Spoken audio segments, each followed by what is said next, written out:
18 horas. Notícias de Manaus, Amazonas, Brasil e do mundo. Agora na Mix. Boa noite pra você em 100,7. Vamos juntos, dando sequência na melhor programação de Manaus. Eu e ela, Nathalie Moraes, equipe 18 horas. Alô, Nath, tudo bem? Tudo bem, Carlão. Uma hora de muita notícia, muita informação nesse feriadão de Corpus Christi. Você fica bem informado, é claro, aqui no 18 horas. Sempre conosco no 18 horas. Nosso WhatsApp à sua disposição. É só acionar aí, mandar a sua mensagem. É o 994887592.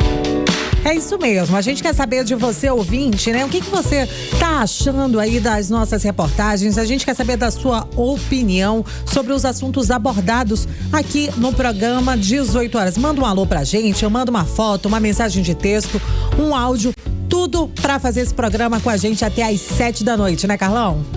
Participe, 6 e 5, você é o melhor Mix do Brasil. Mix.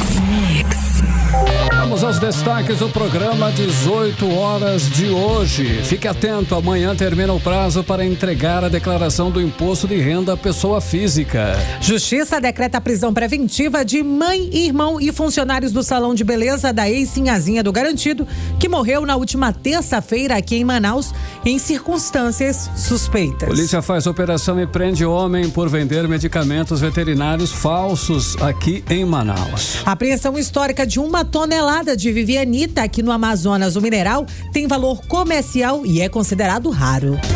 Legal, 6 e 6, vamos juntos até às 7 da noite com esses e outros assuntos, em mais uma edição do programa 18 horas no ar. Hoje é quarta-feira, 29 de maio de 2024. Melhor, hoje é quinta-feira. Não, Carlão, hoje é quinta-feira. 30 de maio de 2024. 30 de maio de 2024, anote aí. Hoje é um feriadão, inclusive. 6 e 6, você no melhor Mix do Brasil, 18 horas no ar. 18 horas. Olha, em drama envolvendo a morte da empresária e ex-Sinhazinha do Boi Garantido e ex-rainha do Peladão, Dídia Cardoso, continua com novos desdobramentos. Agora o Tribunal de Justiça do Amazonas entrou no caso e decretou a prisão preventiva da mãe, do irmão e de funcionários do salão de beleza da jovem. A Dídia Cardoso, de 32 anos, morreu na última terça-feira na residência onde morava no bairro da Cidade Nova, na zona norte aqui da capital. As características apuradas pelos peritos apontam uma overdose de drogas. E logo depois da morte, começaram a circular, principalmente nas redes sociais, Carlão, vários áudios, prints e conversas que tornaram a morte da Dídia um caso de polícia. E aí, Carlão, a gente está acompanhando de perto toda essa situação. Inclusive, agora há pouco, no fim da tarde de hoje, a mãe, o irmão e a gerente do salão de beleza foram presos. A Dídia, como eu disse, ela morreu na última terça-feira. E aí, desde então, várias especulações foram feitas. Por quê? Vazaram vários vídeos e áudios mostrando que a Dídia fazia uso de ketamina. A ketamina é um analgésico, um anestésico utilizado em cavalos. E aí começaram a circular áudios da mãe da Dídia, confirmando que ela fazia o uso desses anestésicos e toda essa situação realmente virou caso de polícia. Isso porque o Tribunal de Justiça aqui do Amazonas, na noite de ontem, determinou a prisão preventiva da mãe, do irmão da empresária, além de vários funcionários. A mãe dela, Adilemar Cardoso da Silva, ela foi presa no início da tarde de hoje. E além dela, foram presos outras pessoas, o Ademar Farias e a Verônica Costa Seixas, que seria aí a gerente do salão de beleza da família. Ela também foi presa. Mas além dessas 3 pessoas, Carlão, a Justiça aqui do Amazonas também decretou aí a prisão do Marlisson Vasconcelos e da Claudiele Santos da Silva.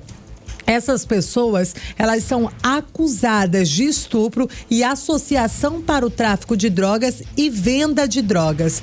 A mãe, o irmão e a gerente do salão de beleza já foram presos. Essas outras 2 pessoas ainda estão sendo procuradas pela polícia. Eles foram presos na casa onde a ex-sinhazinha morava, na Cidade Nova, na zona norte de Manaus. Esse mandado de prisão, ele foi expedido pelo plantão criminal do Tribunal de Justiça e aí, inclusive, incluía um mandado de busca e apreensão na casa da família, na Cidade Nova. E aí, durante esse mandado de prisão, foram encontrados, nesse mandado de busca e apreensão, foram encontrados várias drogas injetáveis, entre elas a ketamina, até mesmo no lixo, Carlão, que era deixado ali em frente, na lixeira, na porta da casa, foram encontradas vários frascos de ketamina, foram encontradas várias seringas, e aí vale a gente reforçar que a ketamina é uma droga que causa vários efeitos, entre elas apagão. A droga também pode dificultar a mobilidade do usuário, causar ataque cardíaca e pressão alta, além de náuseas, vômitos e depressão. A família da Dídia, a própria Dídia, antes do falecimento, chegou a confirmar nas redes sociais que estaria com depressão. E num dos vídeos que vazaram nas redes sociais nos últimos dias, mostram ali um momento em que a ex-sinhazinha do Garantido fazia uma live na final do BBB 2024. E o frasco da ketamina está visível ali, Vazaram vídeos do momento, infelizmente, do momento ali da morte da Dídia, e ao lado do corpo também tinham vidros da ketamina. Vale a gente reforçar, Carlão, que até o momento, o que foi divulgado pelo Instituto Médico Legal é que a ex-sinhazinha teria morrido aí por asfixia, que também é um dos sintomas que podem, ser causados aí pelo droga. Uso dessa substância. E aí, Carlão, toda essa situação tem dado muito o que falar, o Ademar, o irmão da Dídia, ele que também foi preso, além de tudo isso, ele é acusado de estupro e produção e venda de entorpecentes, já que as investigações vêm mostrando que era ele que organizava ali todo esse esquema. Essa é uma história, um tanto macabra, e até agora, o que a gente sabe? Essas 3 pessoas que já foram presas, elas devem ser encaminhadas ainda hoje para o sistema prisional aqui do Amazonas, Como eu disse, no local foram encontradas várias substâncias ilícitas, então eu acho que agora para a polícia já não restam mais dúvidas dessa situação. Além das drogas, Carlão, eu queria, só destacar que o delegado Cícero Túlio, ele que é titular do 1º Distrito Integrado de Polícia, ele que presidiu as diligências lá durante esse mandado de busca e apreensão, uma situação que chamou bastante a atenção de todo mundo que estava por lá, é que ele saiu, com o livro, um livro na mão. O nome desse livro é Cartas de Cristo. A gente deu uma pesquisada para tentar entender o que seria esse livro. Esse livro, ele explora ensinamentos espirituais, oferecendo ali uma visão profunda sobre a natureza divina e a essência do ser humano sobre a própria vida. Nesse livro, eles trazem várias cartas anônimas, onde as pessoas abordam temas como a verdadeira espiritualidade e a união com o divino e uma transformação para outra dimensão.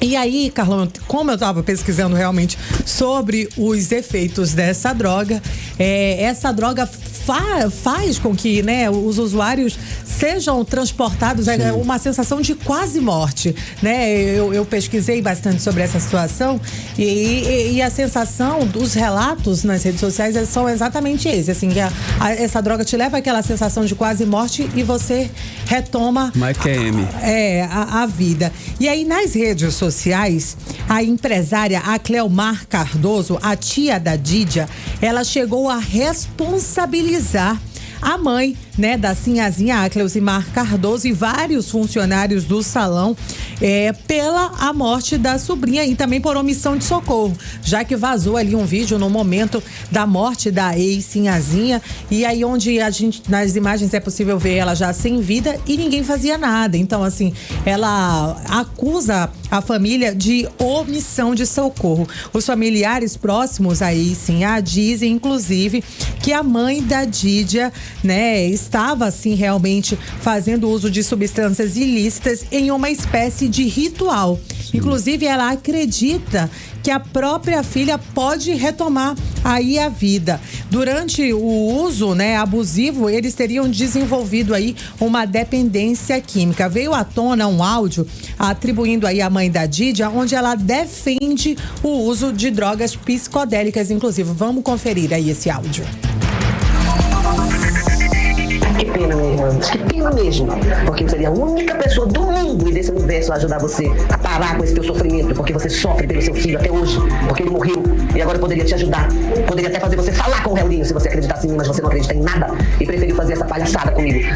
Não se preocupe com a Dídia. Pior ela já esteve. Eu não menti uma palavra quando você esteve aqui. Não precisava fazer isso que vocês fizeram com a gente. Não deu em nada e não dará em nada. Só prejudicou o tratamento da minha filha. Retardou um pouco, mas tá tudo bem. Porque eu não caio por besteira.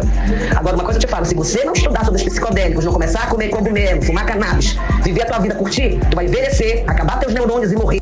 E não vai nem saber a tua existência.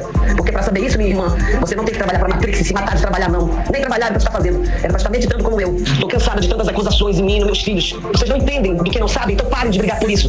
Não sabem sobre cannabis, psicodélicos? Vão estudar. Me deixem em paz. 18 horas.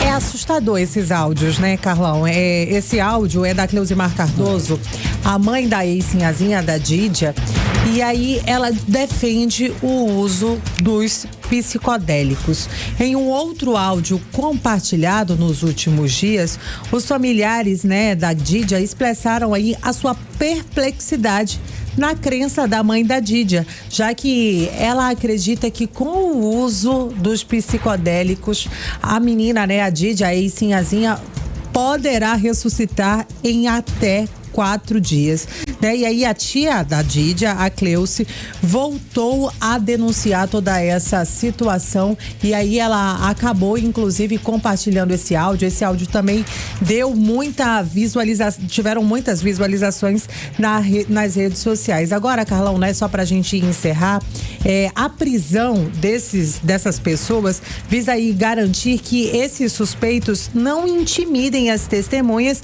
e aí possam dar fim nas provas que atestem os crimes que estão sendo investigados, que envolvem aí a morte da Dídia Cardoso. A causa da morte da Dídia, como eu disse anteriormente, ainda não foi confirmada, a gente só sabe até divulgada.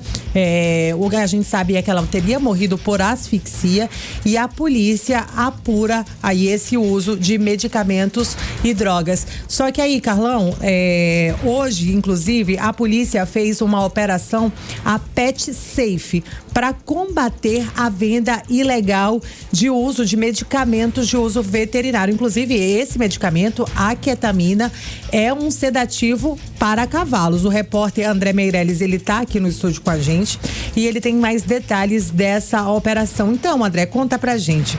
O que essa operação tem a ver aí com a morte da Dídia? Muito boa noite, Nathalie. Boa noite, Carlão. E boa noite aos nossos ouvintes ligados aqui na 100.7.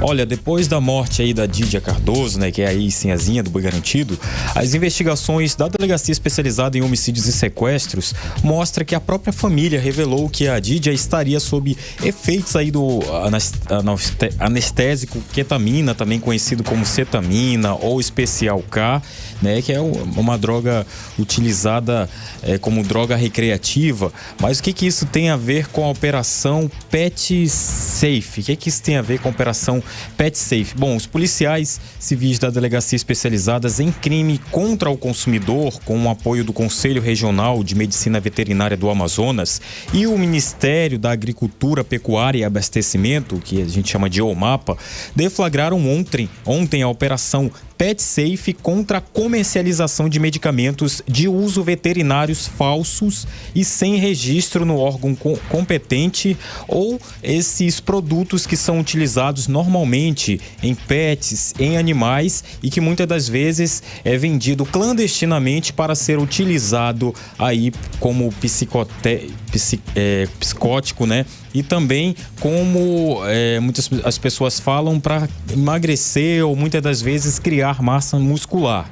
Então foi feito toda essa operação, e essa operação inclusive ela começou, não é uma operação que já terminou, começou ontem, vai continuar aí nos próximos dias para identificar tanto quem usa aí pet shops ou quem vende esses medicamentos ou essas substâncias aí ilícitas ilegalmente. Porque, de acordo com o delegado Rafael Guevara, que é o titular da DECOM, as investigações iniciaram depois da denúncia do Conselho de Medicina Veterinária informando a comercialização desses medicamentos de uso veterinário sem registro no mapa, com informações falsas nas caixas e nas bulas. E no decorrer das diligências, foi verificado também que os medicamentos estavam sendo vendidos para pet shoppings aqui em Manaus, não só em Manaus, mas também nos municípios de Manacapuru, Iranduba e Presidente de Figueiredo. Foi dado então cumprimento ao mandado de busca e apreensão e foi localizada uma residência, uma casa que fica ali no Lírio do Vale, na zona oeste aqui de Manaus, que pertence a um suspeito de ser distribuidor dos medicamentos em Manaus e nos demais municípios.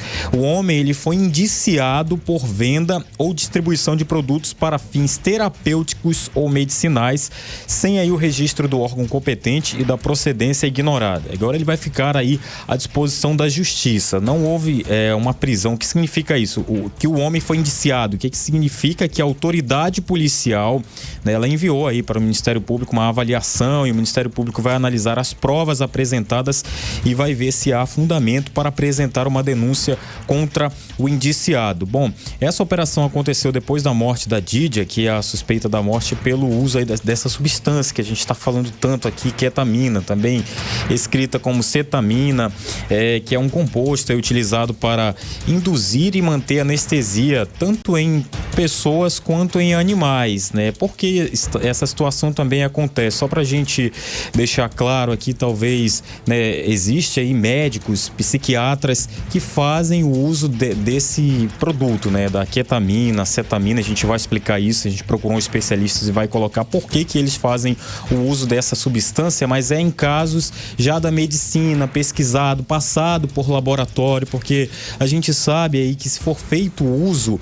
desse medicamento sem passar por um especialista, dessa substância, na verdade, sem passar por um especialista, pode vir várias consequências, como, né, a Nathalie falou aí no começo, né, que tem graves consequências aí, pode levar até mesmo à morte e causa aí outras situações no corpo, taque cardíaco, pressão alta, náusea, vômitos, e feito aí por alguém que não é da área, especialistas para fazer aplicação dessa substância, pode causar e levar até mesmo à morte, que foi que aconteceu aí. A gente vai acompanhar agora a fala do Dr. Guilherme Labinas, que é médico psiquiatra, e ele fala aí sobre os efeitos dessa substância que na psiquiatria serve como antidepressivo e antissuicida. Vamos conferir a fala. Usado para esses dois fins, depressão e ideação suicida. Ele age de várias formas. Então, ele inibe a recaptação de GABA, ele tem uma ação agonista de sigma-1, de receptor opioide. Ele é uma droga que a gente fala que age nos receptores NMDA, que são receptores glutamatérgicos, o glutamato. Então, é uma droga que age nesse neurotransmissor. O glutamato é um neurotransmissor excitatório, então que gera excitação, energia. O problema é quando você tem altos níveis de glutamato, você começa a causar neurotoxicidade, toxicidade para o seu cérebro. Você começa a ter como se fosse uma morte neuronal. Então, esses estados de hiperativação por glutamato, eles são ruins. Então, o que você faz? Você tenta agir com drogas anti-glutamatérgicas e drogas que são GABAérgicas, porque o GABA, ele contrapõe o glutamato, ele é um neurotransmissor que causa mais relaxamento, que causa mais tranquilidade, que inibe as funções mentais. Então, nossa vida, ela deve ter um equilíbrio de GABA com glutamato. O problema é que alguns quadros psiquiátricos, como a depressão, você tem altos níveis glutamatérgicos, então você precisa reduzir esses níveis. 18 horas. Tanto aí a gente conferiu a fala do médico psiquiatra Guilherme Labinas falando aí sobre essa substância, ketamina, cetamina, que é usada na psiquiatria para controlar também a depressão e suicídio em pacientes com esses sintomas, né? Que não tem esse laudo se realmente foi isso que... A polícia ainda não deu essa informação se foi isso, mas Didia morreu em decorrência de uma depressão dos centros cardiorrespiratórios centrais bulbares, congestão e edema cerebral da causa indeterminada, o que aponta aí o laudo do Instituto Médico Legal, né? Inclusive, os pacientes com esses diagnósticos podem apresentar respiração lenta, distúrbio da frequência cardíaca e arritmia. Nathalie Carlão. Beleza, André, agora 6h24, você no melhor mix do Brasil. 18 horas. Olha, o prazo para a entrega do Imposto de Renda à Pessoa Física 2024 termina nesta sexta-feira, dia 31 de maio. Atenção, os contribuintes correm contra o tempo agora para regularizar aí sua situação fiscal, hein, Nathalie? Olha só, Carlão, segundo dados da Receita Federal, a cada 1 hora, mais de 570 declarações são enviadas por contribuintes amazonenses. Até hoje, 382 mil declarações foram entregues à Receita aqui no Amazonas. Vamos aos detalhes com o Rodrigo Soares. O prazo está acabando e muita gente está fugindo do leão. Segundo a Receita Federal, mais de 20% dos contribuintes ainda não entregaram a declaração do imposto de renda este ano. A declaração do imposto de renda é obrigatória para quem recebeu no ano passado acima de R$ 30.639,90. Para fazer a declaração, é preciso acessar o site da Receita Federal através do computador ou baixar o aplicativo Meu Imposto de Renda 2024 no smartphone. A contadora Eline Leite diz que é preciso ter muita atenção na hora de preencher o formulário. Apesar da Receita puxar essas informações, você não pode confiar 100%. Você tem que bater com seus dados, né?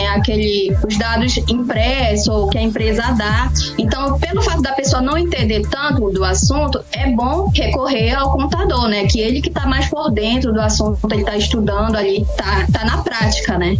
A contadora explica que quem perder o prazo pode ter dor de cabeça, inclusive CPF cancelado e contas bancárias bloqueadas, além da multa de 20% do valor do imposto devido. É R$ 165 o mínimo, e quando ela envia a declaração, aí já gera esse DAF, né, do valor da multa. E às vezes a pessoa demora para enviar, aí bloqueia o CPF, bloqueia a conta. Então é por isso que é importante a pessoa enviar nesse prazo, né, para não ter esse estresse posterior, né. A consulta ao primeiro lote de restituição já está aberta. Ao todo, mais de 9 bilhões vão ser pagos. Além de grupos como idosos, a data do envio da declaração também é prioridade na hora de receber a restituição. Então não perca tempo. A declaração termina nesta sexta-feira, dia 31 de maio. Rodrigo Soares para o 18 horas. Você está ouvindo 18 horas. Legal, agora 6h27. Você no melhor mix do Brasil. 6h27. Entrevista do dia. Nathalie. E hoje o nosso entrevistado é o presidente do Sindicato dos Médicos do Amazonas, o Dr. Mário Viana. Ele vem falar sobre o 6º Congresso Internacional de Saúde do Interior e Fronteiras, que vai ser realizado entre os dias 13 e 14 de junho. Boa noite, presidente. É um prazer imenso ter o senhor aqui nos nossos estúdios. Então, o senhor poderia falar sobre a atual situação da saúde pública aqui no Amazonas? Principalmente, como é que está a situação no interior aqui do nosso estado? São muitos os desafios enfrentados pelos profissionais da saúde, principalmente nas áreas mais remotas, doutor? Primeiramente, meu boa noite a todos os ouvintes da Rádio Mix e a você. Te dizer que o problema da saúde no nosso estado, infelizmente, continua mais ou menos ou até pior do que vinha acontecendo durante a pandemia de Covid. É um caos total, falta tudo, né? Falta insumos, falta leitos, falta organização E a gente vive uma situação hoje, inclusive faço isso como denúncia até, de que é impossível hoje o sindicato entrar nas unidades de saúde. Existe uma proibição absurda no meu entendimento jurídico, não sou advogado, mas a gente tem ideia de algumas questões. É até um ultraje à Constituição Federal, na medida em que os sindicatos profissionais têm direito de avaliar como está o ambiente de trabalho da categoria que ele representa. E o governo do estado conseguiu, através de uma ação jurídica, proibir essa visita técnica dos sindicatos às unidades de saúde. Senão a gente teria muito mais coisa a falar, mas as informações que chegam para mim, pacientes nos corredores, falta de medicamentos básicos, como analgésicos, antibióticos e tudo mais.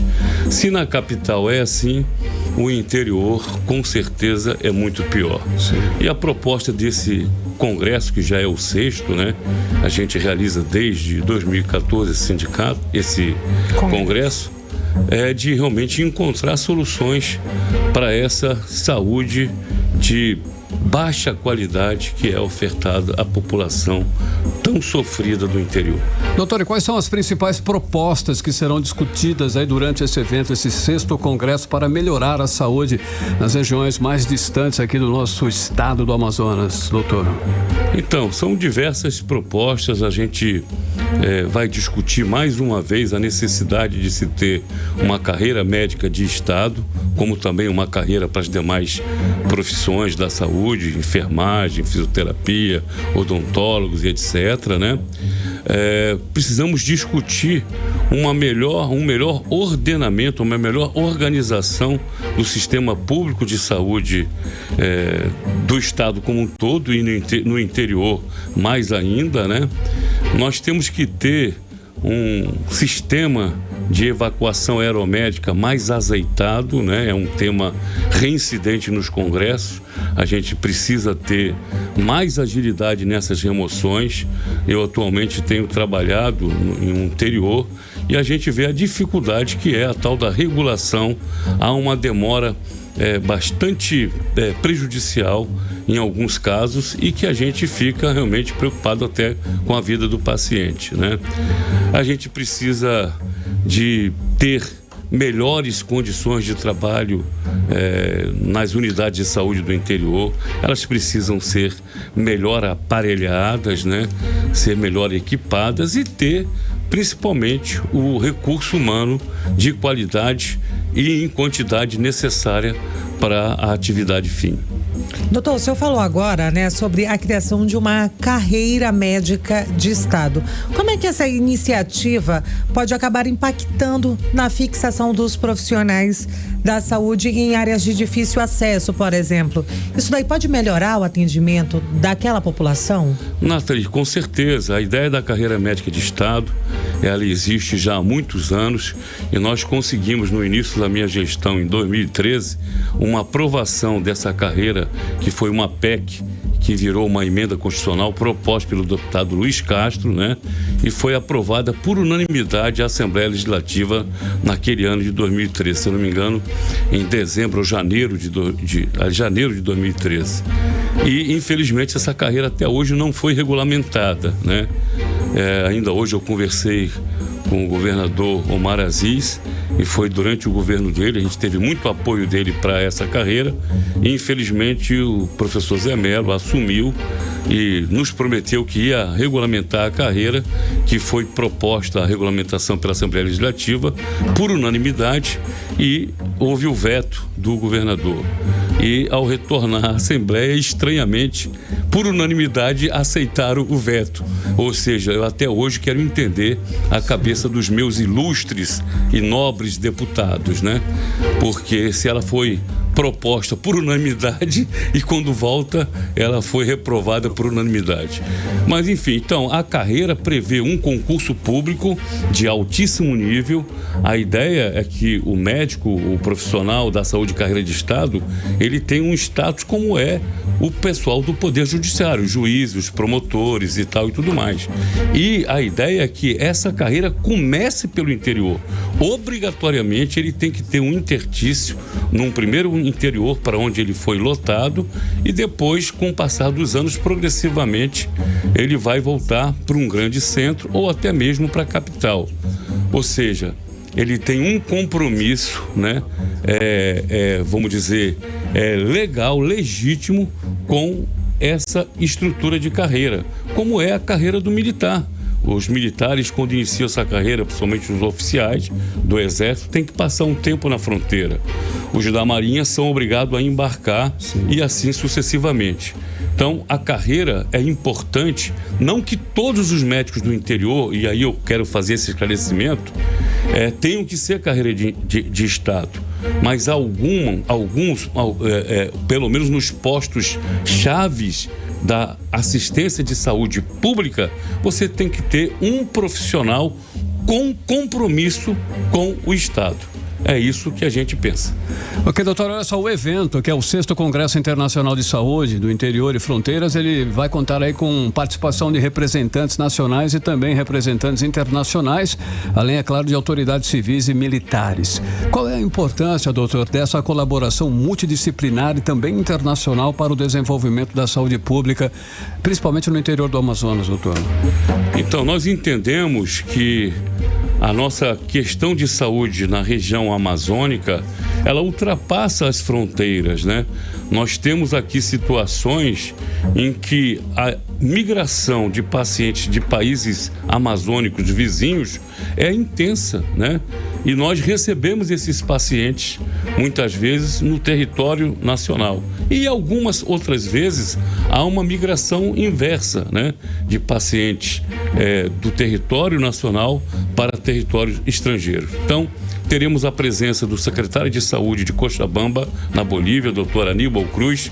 Possivelmente está sendo confirmada a presença do presidente da Federação Médica Argentina.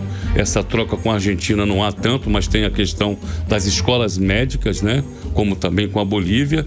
E talvez também venha estar conosco uma representante do México, doutora Miriam, né? Que vem de Acapulco, prestigiar o nosso evento aqui. Então essa troca tem a ver também com essa questão dos países amazônicos, né? Mas também porque fazemos parte de uma confederação ibero-latino-americana e do Caribe, que é a Confemel, da qual eu sou diretor, e nós temos relações com o pessoal da área médica de Portugal, Espanha e outros países do Caribe e da América do Sul como um todo, da América Latina. Doutor, eu queria que o senhor falasse agora, né? A gente estava falando sobre a situação, né? A gente mostra diariamente a situação da crise da saúde pública aqui no Amazonas, aqui no 18 Horas, que a gente sabe, se na capital é difícil, no interior é ainda pior, tanto para os pacientes quanto para a classe dos profissionais médicos. E aí eu queria que o senhor falasse pra gente qual que é a defasagem hoje de médicos e de profissionais de saúde, principalmente no interior do Amazonas. Nathalie, sua pergunta é muito interessante, né? E eu vou te dar aqui alguns números que eu não domino totalmente, tenho a coragem de dizer, mas de cara eu te digo assim, atualmente nós temos informação, pelo menos informação recente do Conselho Federal de Medicina, que tem estudos de demografia médica, né? Médicos oficialmente estatutários do Estado no interior do Amazonas são em torno, pasme, de 300, 400 médicos, né? Para uma população de 2 milhões de habitantes. Que é mais ou menos municípios, né? Exatamente, 61 municípios, né?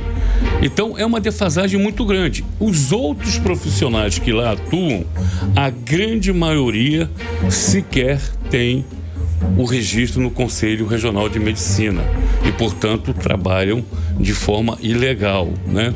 E alguns outros médicos prestam serviço de forma temporária, né? Numa terceirização, algumas vezes cruel, porque muitas prefeituras oferecem até um salário bom inicialmente, mas pagam o primeiro mês, segundo mês e talvez no terceiro já não pague.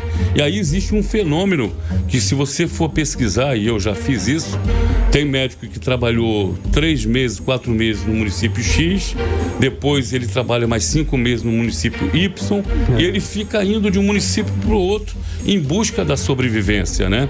E ele não desenvolve nenhum vínculo com aquela população daquele município e, portanto, esse trabalho não é desenvolvido a ponto dele ter uma relação pessoal com aquela comunidade e poder aprimorar o seu trabalho. Além disso, as condições, em geral, que as prefeituras oferecem não são muito boas, né?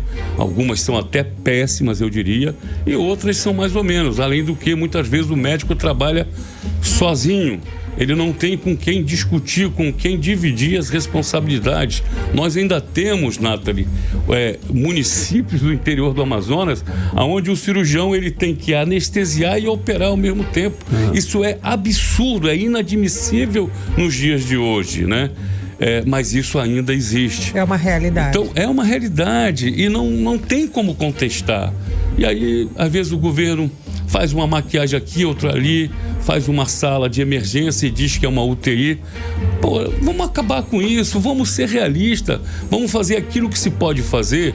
Evidentemente que eu não quero que tenha em cada município uma UTI de altíssimo nível, do nível do Einstein ou do Hospital 9 de Julho em São Paulo, mas nós precisamos ter, pelo menos naqueles municípios referenciados, uma sala de emergência, uma equipe adequada, com especialidades definidas, né, para que a gente possa dar uma assistência decente à população do interior. Ok, doutor, obrigado pela sua participação. Conversamos com o presidente do Sindicato dos Médicos do Amazonas, doutor Mário Viana. Muito obrigado por participar mais uma vez do programa 18 Horas.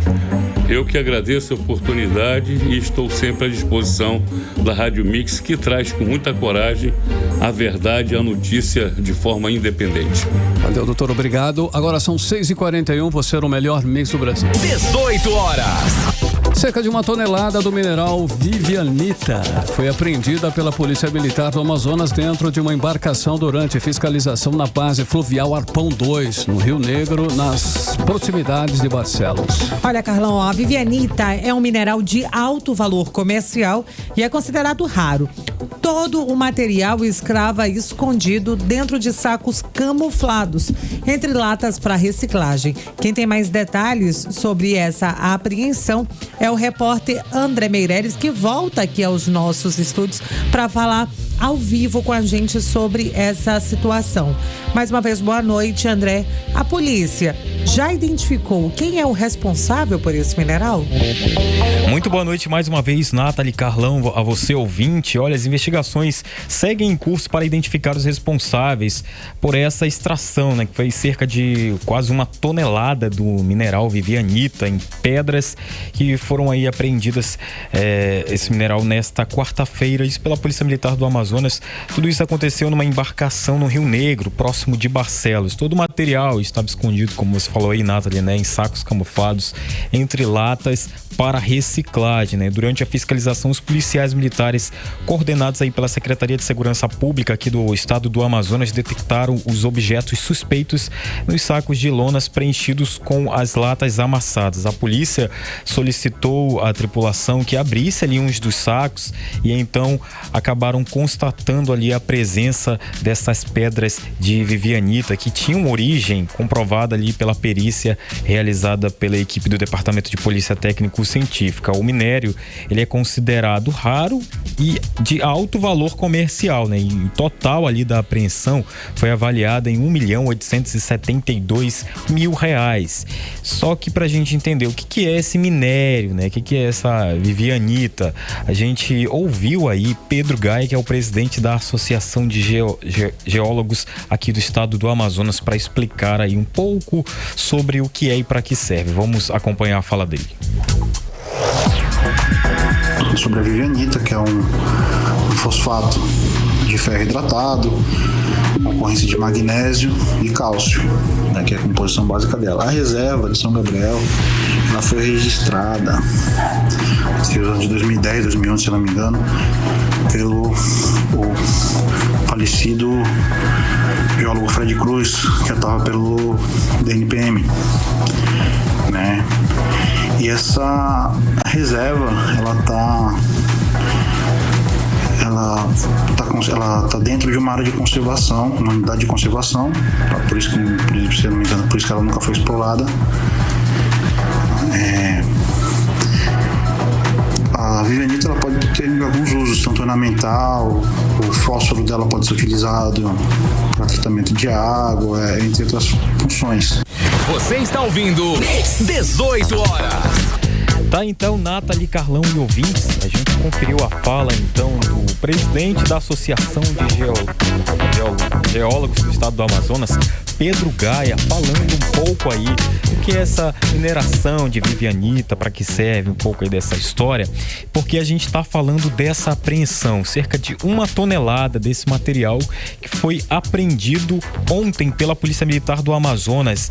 Isso todo esse material, inclusive, estava nessa embarcação ali no Rio Negro, próximo de Barcelos, quando a Polícia Militar então, da base fluvial Arpão identificou todo esse material, identificou essa embarcação com esse material, estava ali só abandonado, digamos assim, porque os suspeitos, ou o suspeito que estava com essa carga ali, havia fugido do local. Então todo o mineral foi apreendido, encaminhado para a Polícia Civil aqui do estado do Amazonas, onde o comandante da embarcação deve ser responsabilizado. Nathalie e Carlão. Beleza, André, agora 6h45, você no melhor Mix do Brasil. 18 horas. E agora vamos para Brasília com o nosso correspondente Carlos Eduardo Matos, que é o famoso Cadu. Cadu, boa noite. Cadu, olha só, um levantamento feito pelo Conselho Nacional de Justiça aponta que o Poder Judiciário custou para nós brasileiros no ano passado 132 bilhões de reais. É uma bela quantia, hein? Esse valor é 9% maior em relação ao ano passado. Qual foi a maior despesa aí nesse cenário todo aí, Cadu? Boa noite, mais uma vez. Despesa com mão de obra, Carlão, e disparado, viu? Boa noite pra você, meu querido. Boa noite, Nath. Boa noite, ouvintes do programa 18 horas. Carlão, o CNJ publicou essa semana o relatório de 2024 da Justiça em Números, que diz o seguinte, para começar, viu? O Poder Judiciário custou 132 bilhões de reais, 132,600 milhões de reais aos cofres públicos. Custo pago por mim, pago por vocês, pago por todos nós, cidadãos que pagamos impostos. Esse valor, como você disse, 9% maior em relação ao ano passado. Cada brasileiro, Carlão, de acordo com esse relatório, tirou de sua renda R$653 para bancar o Poder Judiciário. Já pensou? Não importa se a gente precisou ou não dos serviços do Poder Judiciário. O que importa é que esse dinheiro saiu do nosso bolso. E destes quase 133 bilhões de reais, 90% foram usados para pagar a folha do Judiciário entre magistrados, servidores efetivos, terceirizados, estagiários, ou seja, 119 bilhões de reais, direto para o contra-cheque dos servidores. E quem recebeu mais? Claro que foram juízes, né? No Brasil existem pouco mais de 18 mil juízes. E o valor médio pago a cada um foi de 68 mil reais. 24 mil reais acima do teto constitucional. O CNJ pegou o valor... Pois é, Carlão. Difícil. Olha, só Deus na causa. Hoje é feriado santo e a gente diz que é só Deus na causa, né? O CNJ, ele diz o seguinte, ele fez esse cálculo, pegou o valor total, né? E calculou aí com o número de juízes e aí extraiu uma média. Não quer dizer que todos os juízes recebem esse valor. Quer dizer que tem uma parte uns ganharam recebendo mais, muito né, mais. Tem gente recebendo muito mais que 68 mil reais. Com certeza. Tem juiz recebendo 400 mil reais. Tem juiz recebendo R$1 milhão. Saiu matéria agora recentemente. Um juiz de Pernambuco recebeu um contra-cheque de R$1 milhão. Tudo por conta de penduricalhos, férias atrasadas, compensações, benefícios, enfim. É o retrato da desigualdade do nosso país. Aí é que está o grande problema. Enquanto tem muita gente batalhando muito, recebendo só um salário mínimo, enquanto tem muitos servidores públicos por aí brigando por reajuste, ainda que mínimo, tem esses magistrados recebendo salários nababescos, né? E ninguém faz nada sobre isso. Sabe por quê? Porque falta coragem dos nossos congressistas, para não dizer outra coisa, né? Ô Carlão, eu falei bastante dos números nacionais, mas segundo o relatório do CNJ, o Tribunal de Justiça do Amazonas está entre os menos gastadores, tá? O custo de cada magistrado, em média, foi de R$ 43.300 e cada servidor R$18 mil. Ou seja, os juízes aí estão recebendo, estão batendo aí o teto constitucional, né? Ou pelo menos os magistrados do Amazonas. Esse debate todo, esses valores todos que eu acabo de falar para você, Carlão, chega no momento em que o Senado discute aquela PEC do quinquênio, que prevê aí o reajuste automático de 5% a cada 5 anos aos servidores de carreira do Judiciário, do Ministério Público, da Defensoria Pública da União, Tribunal de Contas, até para delegados federais. Se essa PEC passar, ô Carlão e Nath, o custo vai ser, por ano, ao governo federal, de 18 bilhões de reais. 81 bilhões de reais por ano. Você já pensou? É um estouro nas contas públicas. Por isso, a razão de um debate tão grande lá no Congresso Nacional, porque não faz sentido. Os salários dos magistrados já é astronômico. Querem ganhar reajuste de 5% a cada 5 anos. Quem é que recebe um reajuste nesse tempo e desse tamanho? Ninguém. Então, é mais uma injustiça do nosso país se essa PEC passar pelo Congresso, né? Carlão e Nath. E Cadu, falando em custo para os brasileiros, ficou agendado, né, para terça-feira a votação no Senado da taxação das compras de até $50 em sites estrangeiros. Olha, essa pauta muito me interessa.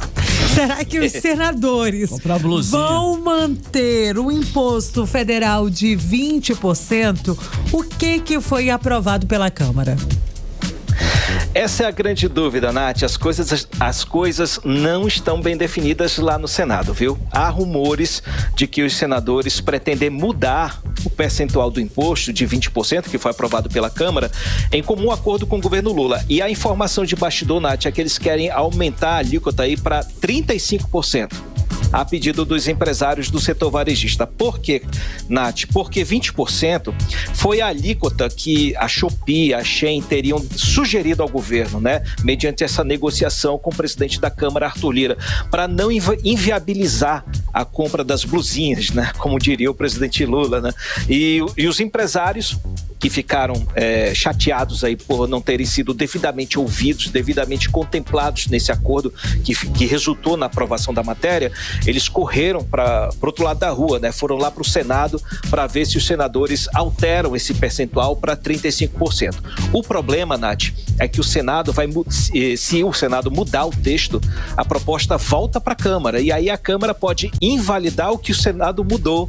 Aí causa uma certa desarmonia entre os poderes. Fica aquele vai e volta e prevalece a voz do último, né? Que é a última alteração é que vale, no caso da Câmara, né? E aí fica aquela briga entre senadores e deputados, briga entre partidos, né?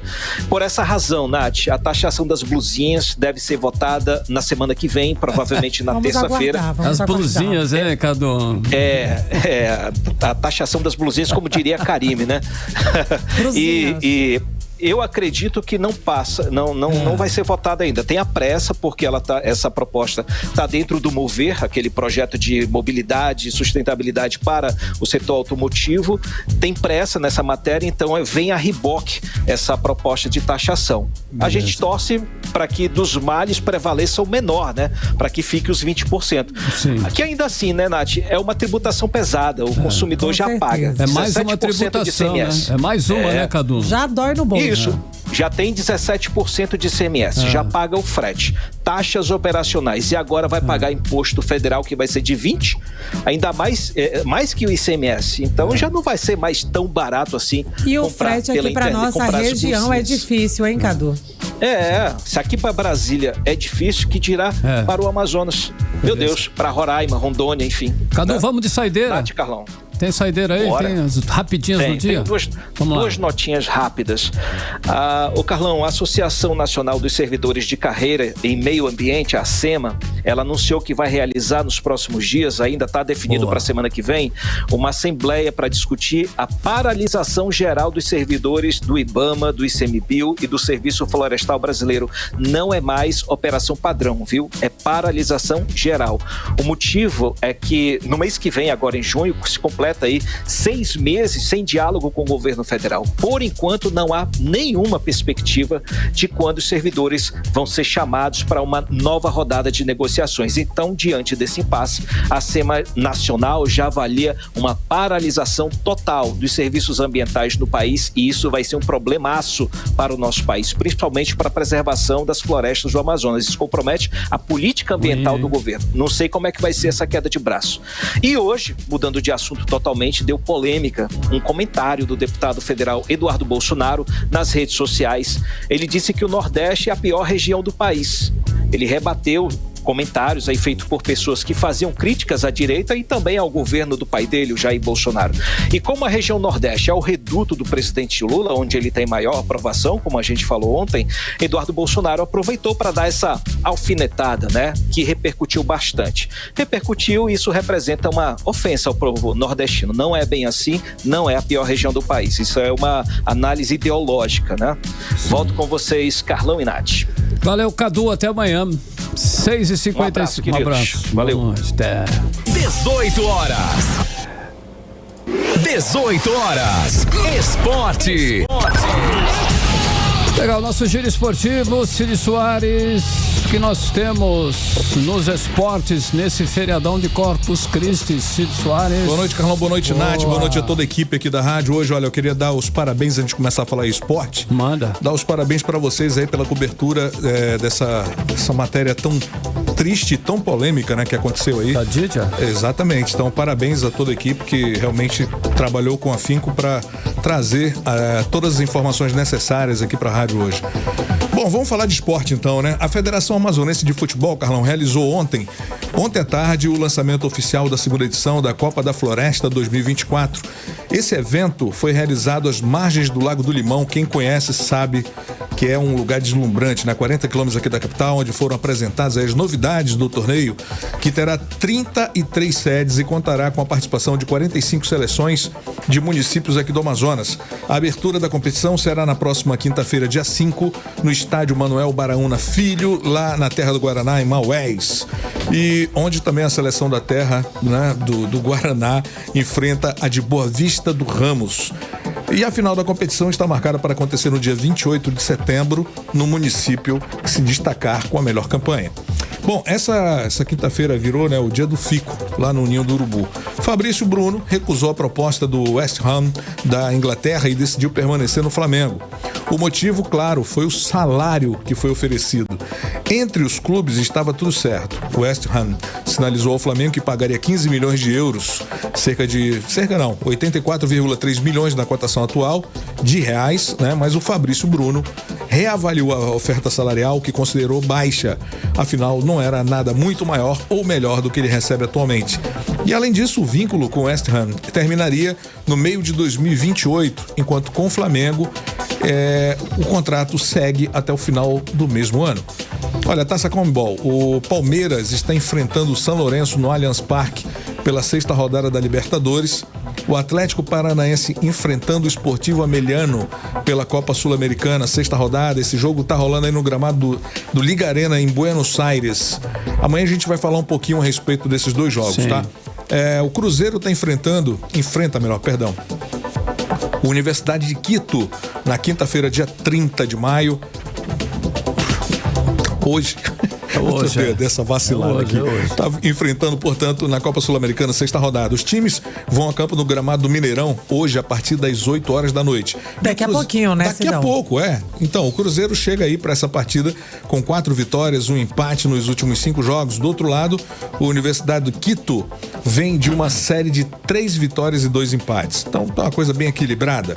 E a Confederação Brasileira de Futebol, a CBF, confirmou nesta quinta-feira, né, que Lucas Paquetá seguirá entre os convocados pelo técnico Dorival Júnior para defender a seleção brasileira nos amistosos pré e também na Copa América, mesmo diante das acusações feitas pela Federação Inglesa por supostas violações às regras de apostas esportivas.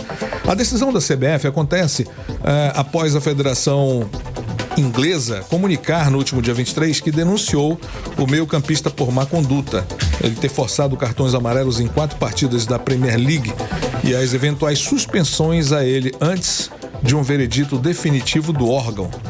Olha, para encerrar, o Lucas Paquetá embarcou na última quarta-feira, dia 29, portanto ontem, para se apresentar à comissão técnica de Dorival Júnior e integrar a seleção brasileira nos amistosos contra México e Estados Unidos antes da disputa da Copa América. Era o que nós tínhamos para hoje. Até amanhã. Valeu, Cid Soares. Até amanhã. Até amanhã.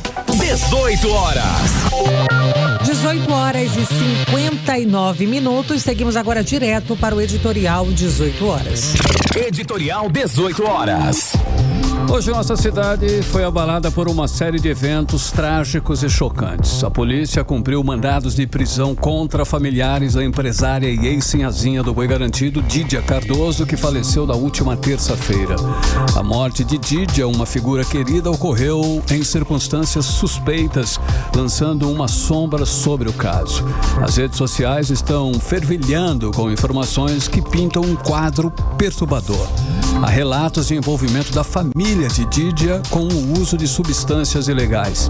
Esta situação nos força a refletir sobre a complexidade dos desafios que enfrentamos, desde a luta contra o tráfico e o uso de drogas até a necessidade de apoio e educação sobre o tema. É um momento de dor e consternação, mas também de ação. Precisamos nos unir como comunidade, apoiando uns aos outros e trabalhando juntos para criar um ambiente mais seguro e saudável para todos. E esse caso inspire mudanças positivas e nos guie na busca por justiça e recuperação. 18 horas. 7 em ponto, Nathalie. Boa noite, até amanhã. Boa noite. Você ouviu 18 horas. As notícias do Brasil e do mundo. De volta amanhã.